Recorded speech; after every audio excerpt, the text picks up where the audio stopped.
Welcome to the show. Lovely to be back and really looking forward to this program, obviously leading into what looks to be a good weekend of racing, not only in South Africa, but I think around the globe. Remember that the Australian racing at the moment is also out the top draw, but we're going to focus on today's proceedings. We'll make a trip to the country track. It'll be the Vaal. Great to be back out at the Vaal. I'll be calling with Nakib, and we'll have Clyde and Nico, I think, presenting out there on the afternoon. All right, so we're going to go straight to race number 2. There has been a scratching, important scratching. Number 5, Gamer comes out. The market's got number 2, 20 drachmas at 16 to 10. Number 1, Exhale at 28 to 10. Number 3, District 12 at 33 to 10. And it's 5 to 1 and better those. Darren, welcome back. Good to see you again. Obviously, you're hoping to make your way out to the Vaal. I'm sure you'll have a few people out there wanting to meet you, so that'll be exciting. How can we back a winner in race number 2? Yeah, I'm excited about the Vaal. It just all depends on my flight back to Cape Town and if there's time, but I would love to be there for the first time. Now, 20 drachmas. This horse was running on strongly on last time out, and I think he's going to love the step up in trip, which could suit him. Exhale, he's not too good, but his maiden's not far away. Then you've got a horse like Karoo Gold. Now, he catches my attention because he's an ideal world out of a Saddler's Wells mare that will stay all day, and he steps up to 2,000 meters. So I think Karoo Gold's a massive runner. And then of the rest, District 12 because for factor. So 1, 2, 3, and 6 in no particular order. They should finish in the top 4. So a trappy start. I'd imagine that obviously 20 drachmas has naturally shortened because of the scratching of Gamer. So just continue to watch that market. Let's go and see what we're doing in terms of selections. It is the first leg of the bipot, and Darren has gone 1, 2, 3, 5, and 6. By Banker 3, by 1, 2, and 3, by Banker 1, by 1, 2, 3, 4, 5, 7, 8, 9, by 1 and 3 at the back. That's going to cost you 240 Rand. Scan the QR code. If need be, that'll take you to the new tab4racing.com app, and you can spend as much as you like, but just make sure that you're on the bipot by 12:35.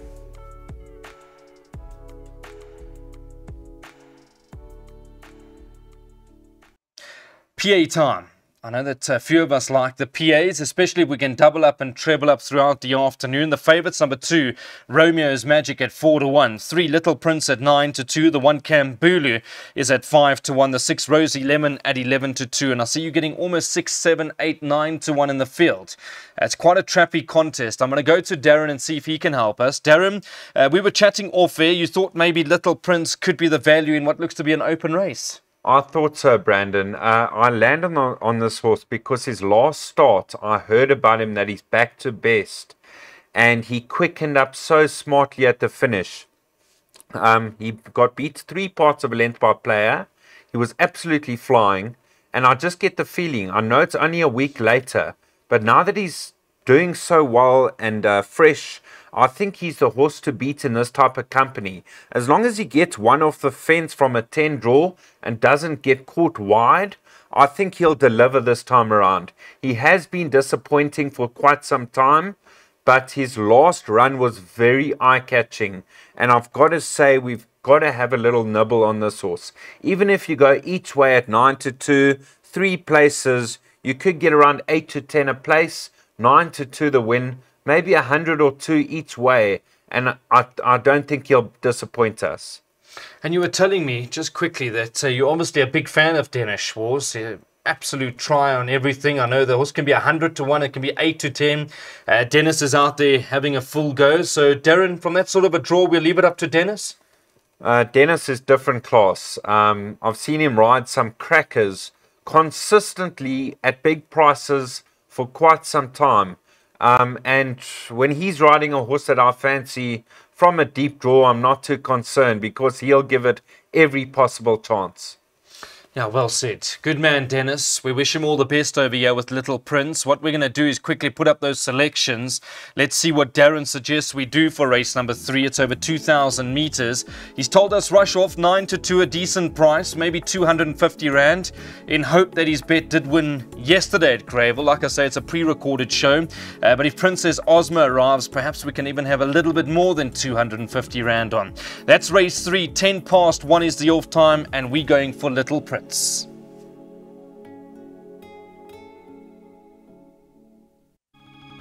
Okay, so we move along. We go to the first leg of the pick six. The ROA Middle Stakes goes off at 13.45. Your favourite over here is Battleground at 5-2. Richard Fourie rides for Lucky Udalakis, a horse that he knows very well. The Silks of the Drakenstein Stud Farm. Number 2, Flying Bull at 3-1. 1, Street Art at 7-2. The 6, Rule Book at 9-2. And it's 7-1 and better those. I know Darren did want me to double check Professor Snape. The equipment changes over there. Well, I can tell you for now, there's only blinkers that have been declared. Darren, are you telling me that you like a bit of Professor Snape? His last run was very disappointing, but I was hoping that the blinkers were removed. Maybe by the morning, we're recording a day earlier, but he won so well without the blinkers on in his penultimate start over the extended trip. And I thought this horse could run a cracker. You've got horses to beat. Battleground. Now, Battleground's decent, but his last start, he pulled out of the race 20 lengths off. We don't know what happened, but if he bounces back, Richard Fourie retains the ride, so he's got to be a runner. Flying Bull having his peak run. You know, Tony Peter, one of the best trainers around. I mean, what he does with newcomers to his yard and his own horses, it's just exceptional. And in a couple of years' time, I do believe he's going to be one of the champion trainers in the country. Street Art, the stable companion, very good form, 62 kilos to shoulder, but that last start was very good with a lot of weight. 1, 2, 3, and 6, followed by 4 and 5. Could get tricky though. I just want to ask you quickly, Darren, because I'm going to go to those selections in just a moment. It is the first leg of the pick six. Do you think Calvin would have had the choice over here to ride Street Art or Flying Bull, or do you think Tony would have declared the jockeys accordingly? I can't answer that question, but I think Calvin probably chose to ride Flying Bull. Yeah, it's interesting, because I think they've both got outstanding chances. I'll try and catch up with Tony and see what the arrangement was over there. Let's put up those selections. Let's see what Darren's telling us to do. He's saying go and have an exacta box. 1, 2, and 3. So Street Art, Flying Bull, and Battleground. 6 rand is all it's going to cost you. You can take it a few times. Race 4 goes off at 13.45. So we go to Jackpot 1. Good race. Very good race. I like a few horses over here. Tsar Bomber, number 1's at 2-1. 2 Silver Tudors at 2-1. The 4 Richard the First at 4-1. 7 One Foul Swoop at 9-2. And it's 16-1 and better those. We're going to go to Darren. Let's see what Darren can tell us, because I'm on this all Silver Tudor in a big way. And you would have heard me last time out. I really liked his chances. I did chat to Calvin after the race, and he said he just needed one more. He should be cherry ripe next time out. Darren, Richard Fourie gets the ride. From that sort of a draw, you have to think third run after the rest. Big runner. Massive runner here. You know, Richard Fourie has ridden him in the past, and he won a very good race by 5 lengths. So having his peak run, third run after a rest on that good last effort, Silver Tudor's got to be a massive runner. But have a look at this horse, Tsar Bomber. Now, he hangs to the inside, and that's costing him a length or 2 in his last couple of starts. I mean, he showed good ability early on in his career. We thought he was going places. He hasn't quite delivered, but he is best weighted. He's 4 kilos better off with Silver Tudor for, what was it, a 2 3/4 length beating in May. And he's got to be a serious runner here. So I'm actually favoring Tsar Bomber over Silver Tudor. And then Richard the First has to have a chance. He actually beat Silver Tudor on the Raven Black form line. So 1, 2, and 4. And then how can you ignore Tony Peter? One of the best trainers around. One Foul Swoop has to go in as well. Darren, this was Tsar Bomber. I think we just need to refresh our memory a little bit. I'll speak under correction. I'll go and chat to Johan and see what he has to say. But this was the horse that got badly cut into. I think it was the run back on the 6th of December. Is that right? Behind Star Coin. That's correct. That was a long time ago. Maybe he lost a bit of confidence since then. You know, horses do that. And hopefully he can just regain that confidence and show some class that he showed early on in his career. Yeah, I think that is 100% well said by Darren. He just needs that confidence booster back again because he's a horse that's got so much ability. Let's put up those selections. Let's see what we're doing. It is the jackpot, the first jackpot. Darren's going 1, 2, 4, and 7. He doesn't like the look of leg 2. 1, 2, 3, 4, 5, 6, 7, 8, 9, and 10. But just 2 horses in leg 3, 1 and 3, and then 1, 2, 3, 4, 5, 6, 9, 11. 640 Rand is the spend. 64 Rand is going to give you 10%. Remember, it's entirely up to you how you want to play that jackpot, but more importantly, you need to be on by 20 past 2.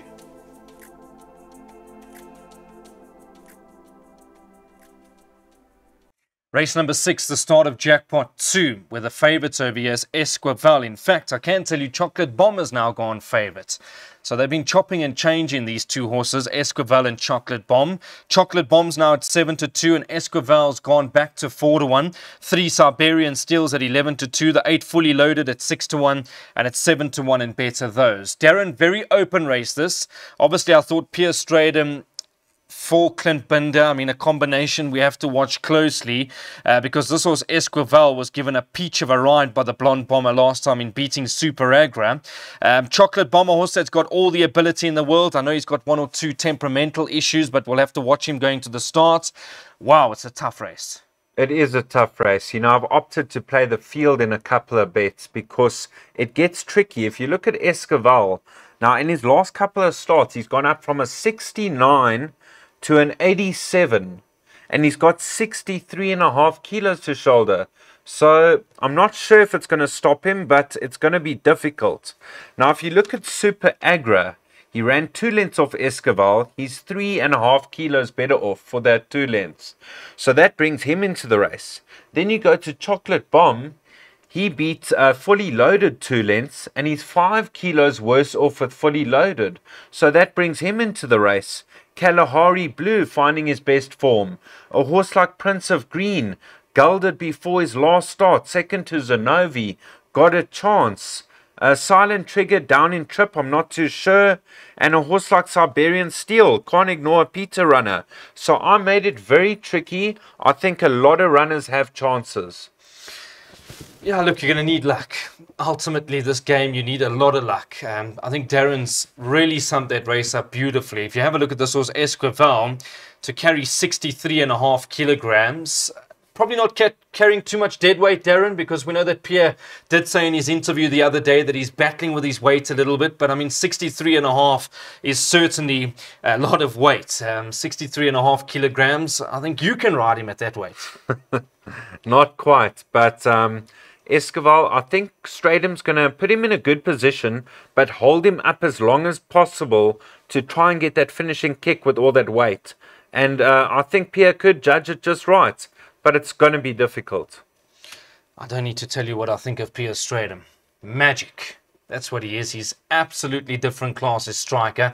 Let's put up those selections. Let's see what we're doing. It is the start of the second jackpot. Now, Darren, I want you to explain this because I see you spending a lot of money. 1,360 Rand.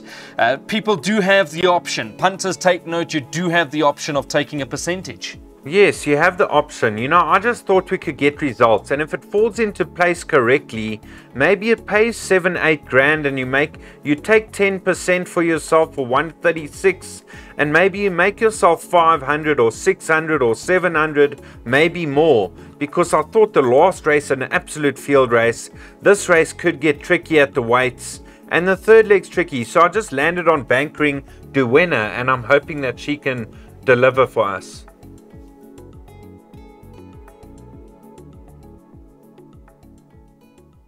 So we move along to race number 7, where Duenna is your favourite at 18-10. Calvin Abib rides for Stewie Pettigrew.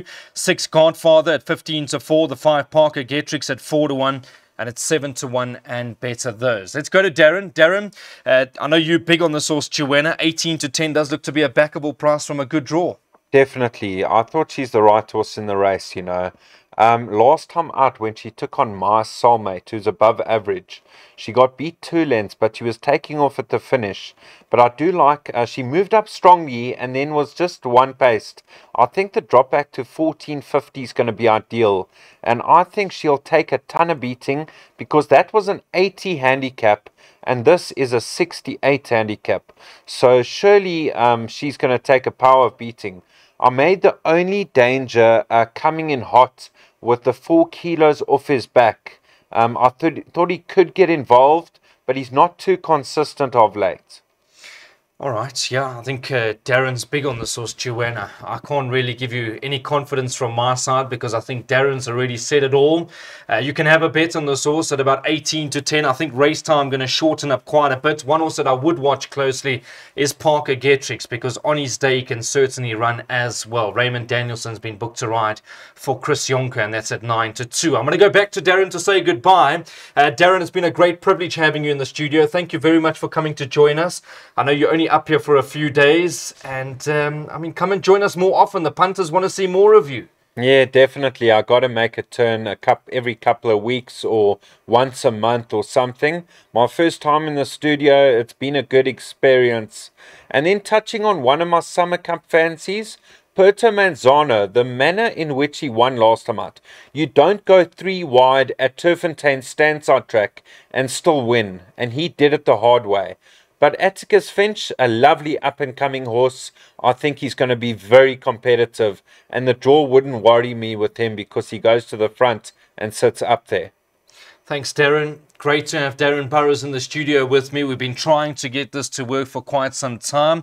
Happy to report that we've got it done. By this time tomorrow, you'll know what the draws are looking like for the Betway Summer Cup. So follow Darren Burrows, Puerto Manzano, and Atticus Finch. Let's put up those selections for the 7th race. Darren suggests that we back Joanna 250 Rand on the nose. I think 18-10 is a very good price. The race goes off at 15.35.